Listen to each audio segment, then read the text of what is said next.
সকালবেলায় আমেনা বেগমের বাড়িতে চিল্লাচিল্লি শোনা যায়। এতে করে পাড়া প্রতিবেশী জড়ো হয়ে যায়। পর সে বলতে লাগলো, হায় হায় আল্লাহ গো, আমার সোনার নাকফুল নাই কেউ চুরি কইরা নিল, এখন কি হইব? কি বলো গো আমিনা বেগম, তোমার ঘরে আবার কে আসবো? আর তোমার ঘরে তো এখন শুধুমাত্র দুই বউখানি রয়েছে।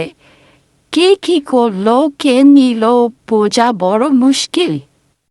তার এই কথা শুনে আমেনা বেগম চিন্তায় পড়ে গেল। দুই বউয়ের দিকে তাকালো, দেখলো হাসিনা থমথম মুখে দাঁড়িয়ে আর লুবনা ফোনে কথা বল।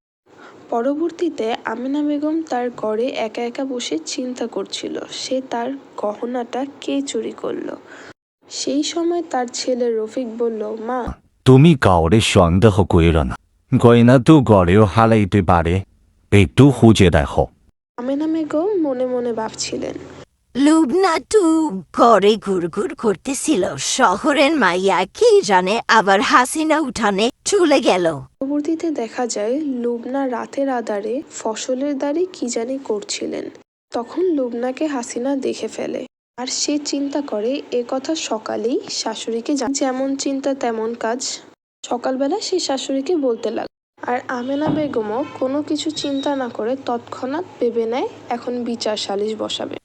চলো সবাই মিলে জমিতে গিয়ে দেখি আসল কাহিনী কি কি আছে ওখানে, চলো। তারপর পাশের বাড়ির ঝর্ণা খালা জমি থেকে একটা পুঁটলি খুঁজে পেল। আমেনা বেগমের দিকে তাকিয়ে সে বলল, দেখো কি আছে এখানে। লুবনা তুই চোর। আমি চোর না, আমি নিজেই চুরি ধরার চেষ্টা করছিলাম। তারপর আসল চোর এসে পড়ল। আম্মা, আমি মাফ চাই, আমায় ক্ষমা করে দিন। আমি আগের চোরের মতো থাকতাম। আমি রিংটা উঠানের পাশে পাই, তারপর আমি তার লুকায়া ফসলের জমিতে রাখি যাতে কেউ না দেখে। মা, আমি ওনাকে দেখতে পাই, লুকিয়ে দেখতে গিয়েছিলাম, ভয় পাইছিলাম তাই আপনাদের কাউকে কিছু বলি নাই, ভেবেছিলাম পরে বলবো। তুই আমারে ক্ষমা করে দিস মা। তুই শহরের মাইয়া বলে আমি তোরে সন্দেহ করছিলাম, তুই হইছিস আমার বুদ্ধিমতী বউ, ঘরের লক্ষ্মী। আর হাসিনা বলে উঠল, আমি হলাম সিসিটিভি। অতঃপর সকলে একসাথে হেসে উঠল। তাহলে বন্ধুরা, আজ আমরা এই গল্প থেকে কি শিখলাম? সবসময় চোখে আমরা যা দেখি তা সত্যি হয় না।